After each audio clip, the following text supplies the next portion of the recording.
Really quick, everybody, this entire video will be timestamped, so if you don't want to watch whole video and just get straight into a different part, please check the pinned comment or the little red bar right down below you. Again, this entire video will be timestamped, and I'd appreciate you guys watching whatever part that you'd like to if you're sticking around, guys. Hello, everybody, and welcome back to another video.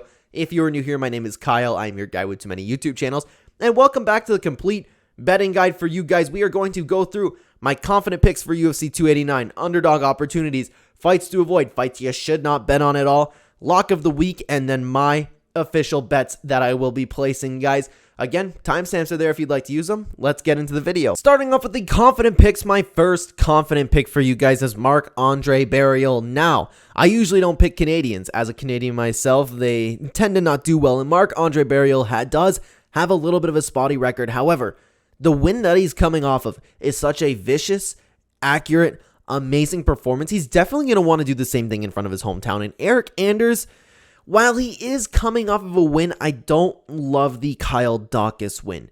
That pretty much means nothing, to be honest with you, because Marc-Andre would absolutely smash Kyle Daukaus. Other than that, coming off of 2 losses, and there's nothing Eric Anders really does that just stands out to me. And I think Marc-Andre Barriault will be more accurate if he needs to stuff some takedowns. I feel like he'll be powerful enough to do so. Plus, you got to question, Eric Anders is getting up there in 36 years of age.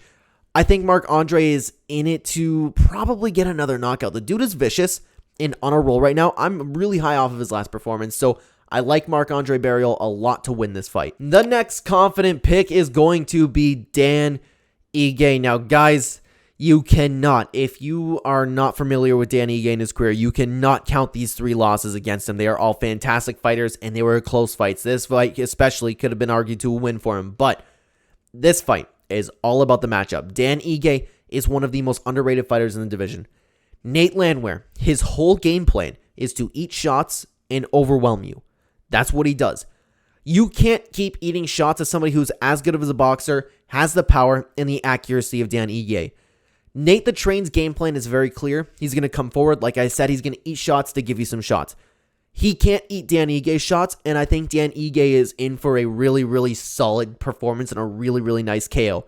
That hurts to say because I am a big fan of both guys. I love Nate the Train. Big Nate the Train fan, but Dan Ige is going to make it a rough night for him. I'm very confident in this fight. Dan Ige wants to put on a statement. Nate the Train's win streak ends here. You can't keep taking the shots that you do, especially when you break into the top 15 against a guy like Dan Ige. This is one of the worst matchups that Nate Landwehr could have taken. Dan Ige is a confident pick of mine. Now, guys, let's talk some underdog opportunities, okay? Now, this fight in particular, it keeps bouncing around, okay? It keeps bouncing around. There's one that's favorite, one that's not. So, if you're planning on betting, just watch this. I stay away from women's MMA for the most part, but Diana Belbetta, at the time of recording this video, on Betway in particular, she is a 2-1 underdog.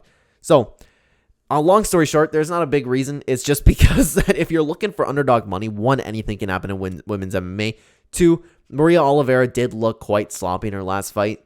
And Diana Belbetta, while she's coming off of a poor decision herself, it's just one of those fights where it's like, you know what, anything could happen. So if you want to just throw all your money on red, this is the fight to do it if you want an underdog. The next underdog that you have an opportunity, and guys, keep in mind, these are underdog opportunities. I'm not saying that I'm confident in any of these to win, okay? I'm just saying that if you're looking for underdogs, this might be a good idea. However, I'm not going to be betting on this.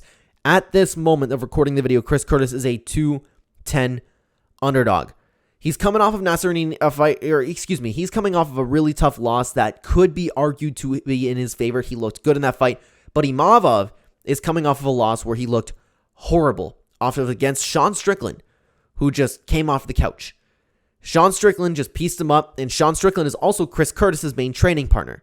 There's got to be some communication there, but at the end of the day, Chris Curtis is a really, really good counter striker. The only problem that I do see is it's Nasruddin Imavov. I can see him going in on the outside, but if Imavov wants to take him down, Curtis should be able to stuff those takedowns. He should be more powerful. He can really work to the body.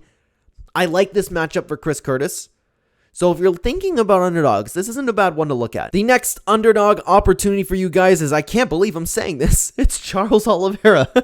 Who would have thought this dude to be an underdog 2 fights in a row? Anyways, at the time of recording this video, he is a 220 underdog. He is a 220 underdog.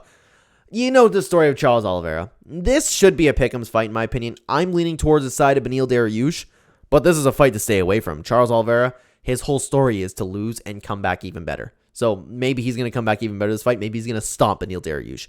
He could always get a submission. He could always get a KO.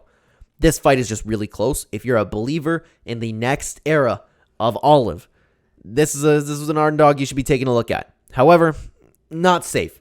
Not safe at all. The last underdog to be taking a look at is Irene Aldana, and as of right now, she is a 350 underdog. That is crazy. Okay, so Amanda Nunes, obviously, when this matchup, you're looking at this matchup, Nunes should absolutely murder her. However, what I'm worried about, and a lot of other people are worried about, is what if this Amanda Nunes shows up?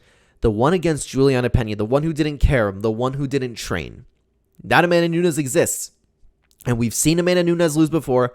Irene Aldana does have some power. While she should get outclassed, Amanda Nunes has recently said that her life feels complete. Her motivation is in question. She's rich now. She has a kid. She might want to retire. She might not care about being champion anymore. That could be a very, very real reality. And if that's the case, somebody who's hungry like Aldana and constantly training, someone to take a look at. In my opinion, this is the best underdog on the card to pick if you are going to have an underdog. However, if this Amanda Nunes shows up, there's no chance Irene Aldana is winning this fight. So it's something to consider. Before we move on to the lock of the week, guys, there are some fights that I think you should completely avoid betting on. Now, I understand that some of these are underdog opportunities that we talked about, but the first one is Imavov versus Curtis. This is a closer fight while I'm leaning towards Chris Curtis. We have seen Chris Curtis. He's 30-10. He struggled with guys with kind of like the build of Nasruddin Imavov. I can see a world, and again, I think Chris Curtis is going to win this fight, but I can see a world where this Chris Curtis against Jack Hermanson shows up against Imavov. It's a little bit similarity in the striking department. Imavov could implement a game plan like that, and Curtis could just get frustrated again. That could very well happen. Imavov is a very, very good fighter. He's rated above Chris Curtis. This is a tough matchup, and I would advise from staying away from it, because this one could go either way. Now, this one I shouldn't even need to explain to you. Charles Oliveira versus Beneil Dariush. This should be a pick'em fight completely. You have the former champion versus a guy who is just destroying the rest of the division. I don't know what else to say. Like, these guys are so closely contested and want to get back. They gotta be hungrier than ever, wanting to get that shot against Islam Makhachev. Their skill sets are similar, and I don't know where one really, really outshines the other, except Oliveira might have, like, better technical Muay Thai. You know what I mean? This fight is so close. Stay far away from it. This is the fight that you should not bet on most out of the entire card, in my opinion. And the last fight you should be staying away from is another fight that we just spoke about, Amanda Nunes versus Irene Aldana, for the same reasons that I just mentioned in the underdog opportunities. What Amanda Nunes is going to show up? I have no clue. That's why I'm not going to bet on this fight. Is she going to be motivated, Amanda Nunes? Is she going to be someone who doesn't care? Is she going to be someone who doesn't care about the title and just wants to spend time with her kid and her wife? I don't know. That's her life is complete, and she said that. I'm thinking that she's not motivated, but if she is motivated and wants to win a fight, she's going to stop Irene Aldana. Stay away. Far, far away from this fight. Moving on to lock of the week. My lock of the week this time around, guys, is Blake Builder. He's taking on Kyle Nelson, and Kyle Nelson, just look at his recent performances, okay?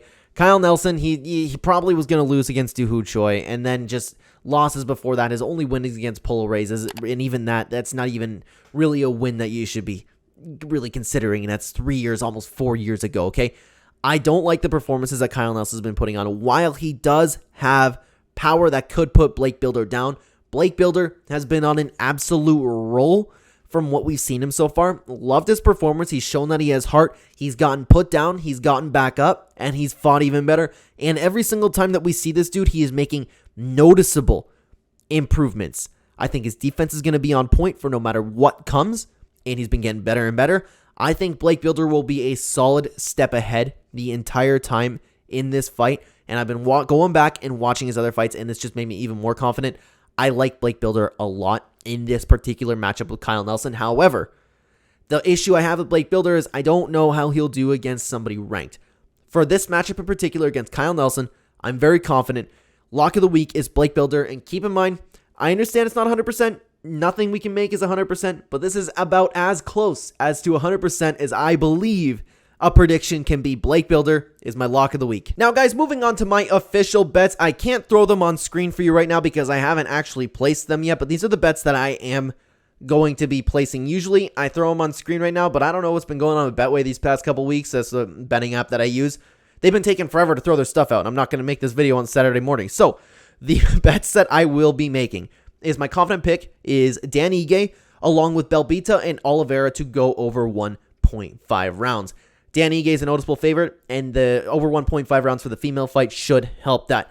My next one is Marc-Andre Barriol. Very confident that he'll get the win over Eric Anders, so I'm just going to place that money line bet. Also, we're going to have Maverick and Jasmine and Belbita and Oliveira, both fights to go over 2.5 rounds. Either that or decision, depending what the odds end up for that when I go to bet on the weekend. But both those fights, honestly, are probably going to be, they're probably going to go over 1.5, 2.5, whatever rounds. Very, very safe bet.